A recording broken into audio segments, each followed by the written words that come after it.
છોટાઉદેપુરના ધણિયા ઉમરવા ગામે વિકાસની વરવી વાસ્તવિકતા સામે આવી, જ્યાં નાના ભૂલકાઓ ખુલ્લામાં બેસીને અભ્યાસ કરવા માટે મજબૂર બન્યા છે।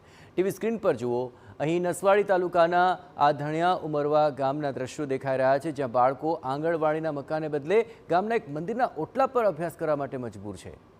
આંગણવાડીનું મકાન જર્જરિત છે, ગમે ત્યારે પડી શકે તેમ છે, અને તેના પગલે તંત્ર દ્વારા આંગણવાડીમાં બાળકોને ન બેસાડવા માટે આદેશ તો કરી દીધો, પરંતુ કોઈ જ વૈકલ્પિક વ્યવસ્થા થઈ નથી।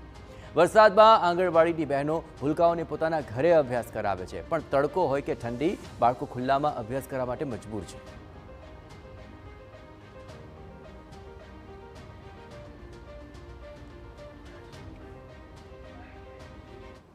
मुश्किल तो बहुत पड़े છે સાહેબ। પેલા ફરીથી છોકરો અમારે લાવવાની બહુ તકલીફ પડે છે કે નારે પાણી વધારે જવાના કારણે એ બાજુના બાળકો પણ મોકલે ના મોકલે।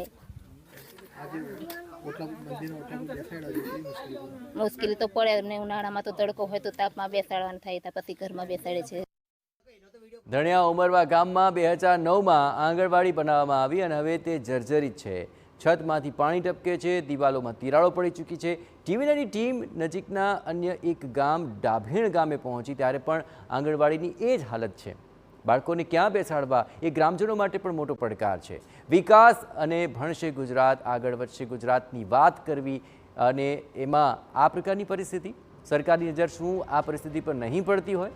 અંતરિયાળ વિસ્તારમાં ક્યારે જશે આ કામગીરી, એ સવાલ નસવાડી તાલુકાના ગ્રામજનો પણ કરી રહ્યા છે।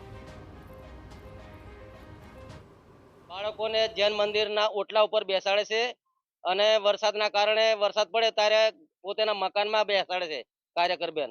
તો અમારા ગામમાં ખરેખર પાયામાંથી જ શિક્ષણ પૂરતું ના મળે તો આગળ નાના બાળકો કઈ રીતે આગળનું પગથિયું ચડી શકવાના છે। માટે ખરેખર આંગણવાડી તાત્કાલિક બનવું જોઈએ, અને વારંવાર અમે રજૂઆત કરીએ છીએ છતાં કોઈ ધ્યાન અમારું લેતું નથી। મંદિરના ઓટલા પર બેસાડીને આપણે જે શિક્ષણ આંગણવાડીનું શિક્ષણ આપીએ, નાના બાળકોને બેસાડીએ છીએ, એ કેટલી શરમજનક બાબત કહેવાય। અને ચોમાસાના સમયમાં તો આંગણવાડી કાર્યકર પોતાના મકાનો બેસાડીને એમને બેસાડે છે। તો ધન્યા ઉમરા ગ્રામજનોની વિનંતી છે કે જેમ બને તેમ વહેલી તકે સરકારથી ધ્યાન દોરે અને આંગણવાડીનું નિર્માણ વહેલી તકે થાય।